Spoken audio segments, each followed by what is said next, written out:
બધા મજામાં હશો। એક અપડેટ લઈને આવ્યો છું તમારી પાસે કે ફરીથી આપણું દાળિયા સહાયક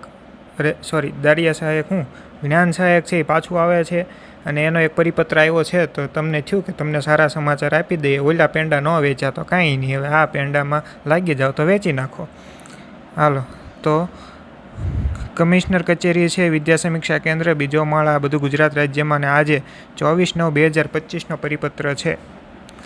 જ્ઞાન સહાયકની નિમણૂક અંગે કાર્યવાહી કરવા બાબત ઉપરોક્ત વિષય અન્વયે જણાવવાનું કે શિક્ષણ વિભાગના ઉક્ત સંદર્ભથી રાજ્યની સરકારી, બિનસરકારી, અનુદાનિત માધ્યમિક અને ઉચ્ચતર માધ્યમિક શાળાઓમાં જ્ઞાન સહાયક યોજના છે એ આપણે શરૂ કરી હતી। ભૂતકાળની વાત છે, હવે વર્તમાનની વાત આવી ગઈ છે।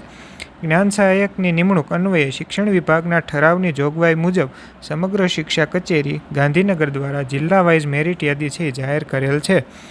જે અનુસંધાને જ્ઞાન સહાયકના નિમણૂક અન્વયે સત્વરે કાર્યવાહી કરવામાં આવે। એટલે હવે છે એ પાછા જ્ઞાન સહાયક ભરવાની વાત છે।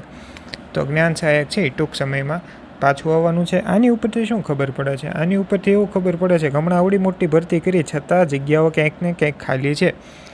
એટલે આ બધાને શું લાદું ફાઈ ગયું છે કે દાળિયા તમ તાર મળે જ છે ને, દાળિયા બહારથી ક્યાં મગાવવા પડે એવું છે। દાળિયા આપણને ગામમાં મળી રહેશે।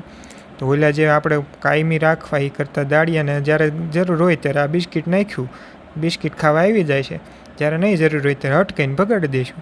હા, એ તો દરેકના પોતપોતાના વિચારો પછી। હાલો, તો આ કંઈક માહિતી હતી, ગમી તો છે એ લાઈક થોડીક કરી દેજો ને તમારે જેને જ્ઞાન સહાયકમાં જવાની ઈચ્છા છે ત્યાં સુધી પહોંચાડી દેજો। કાંઈ વાંધો ન હોય તો સબસ્ક્રાઈબ કરી દેજો। સારું, હાલો મળવી પછી।